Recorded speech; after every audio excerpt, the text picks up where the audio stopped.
BTC सरकारनिफ्रायनो 125 एमेन्डमेन्टआ Pramod बर'नि सरकारनि नङा 125 एमेन्डमेन्टआ 2019 सननि आरो 2019 सनाव गभर्नमेन्टआ सोर दंमोन BTC गभर्नमेन्टआ 2019 आव देलाय नोंसोर बुंलाय BPF आ सानैल' MP थायोमोन नाथाय कुइसन राइज खालामब्ला 3 MP नांगौ दा UPPL आ 3 MP जानानै दं भाग्य मोजां दा बिसोर कुइसन राइज खालामनो हायो पार्लियामेन्टआव मसन लाबोनो हायो दा पार्लियामेन्टआव मसन लाबो पार्लियामेन्टआव डिसकास खालाम जोंनि थाखाय मोजां BTC आव समस्ति बारायोब्ला जोंनि थाखाय मोजां 125 आव जायोबा मोजां आरो 125 एमेन्डमेन्टआ बियो अबेनिफ्राय फैदों आरो मा दं बेयाव बेखौ जोंबो फरायबाय नोंसोरबो फरायजोबबाय 125 एमेन्डमेन्टआ BTC नि मडेल कार्बि आंलं आरो डिमा हासाव बा नर्थ इस्टनि माखासे 6 शिड्युलफोरा कार्बि आंलंनि इलेक्सनखौ DC आसो खुङो BTC नि इलेक्सनखौ इलेक्सन कमिशनारा खुङो ओंखायनो कार्बि आंलंआ होनदों BTC बादि गावसिनि इलेक्सनखौ आसाम इलेक्सन कमिशना खुंनांगौ कार्बि आंलंआव स्पिकार गैया जोंहा BTC एसेम्बलि दं कार्बि आंलंआव चेयारमेन दं कार्बि आंलंआ होनदों जे BTC बादि खालामनांगौ ओंखायनो दा माखासे 6 शिड्युलनि गोहोआ खम दा ओंखायनो बिथांमोनहा जोंनि मडेल BTC नि मडेल लानानै बिथांमोना 125 एमेन्डमेन्टआ जायोबा मोजां कार्बि आंलं डिमा हासाव बा मिजोरामनि मोनथाम 6 शिड्युल बा जाहा मेघालयनि मोनथाम 6 शिड्युलआ मोजां जागोन जायोब्ला मोजां समस्ति बारायोब्ला मोजां बे 125 एमेन्डमेन्टआव कार्बि आंलंनि समस्तिखौ बारायनो होनदों डिमा हासावनि समस्तिखौ बारायनो होनदों मोजां बारायोब्ला BTC आवबो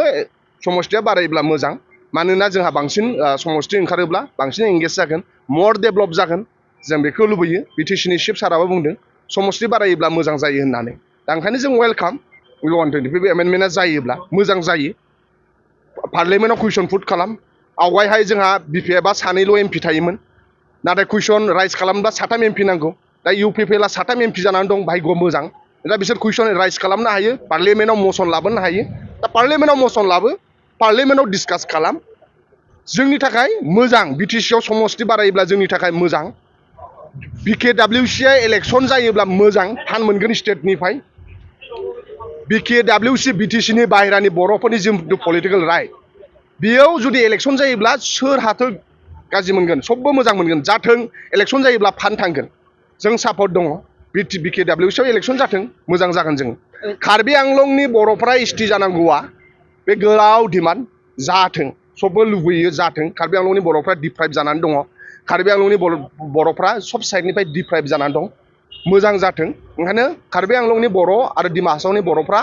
ST जायोब्ला जोंनि थाखाय मोजां BTC सरकारनिफ्रायनो 125 एमेन्डमेन्टआ प्रमोद बर'नि सरकारनि नङा 125 एमेन्डमेन्टआ 2019 सननि आरो 2019 सनाव गभर्नमेन्टआ सोर दंमोन BTC गभर्नमेन्टआ 2019 आव देलाय नोंसोर बुंलाय होमबा सोरनि समाव जानाय 125 एमेन्डमेन्टआ 2019 आव बे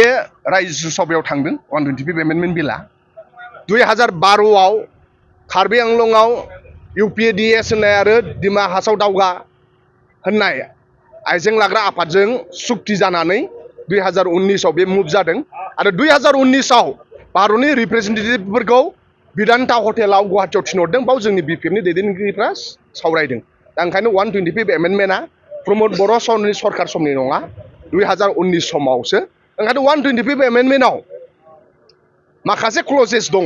बेफोर जायोब्ला BTC आ मोजां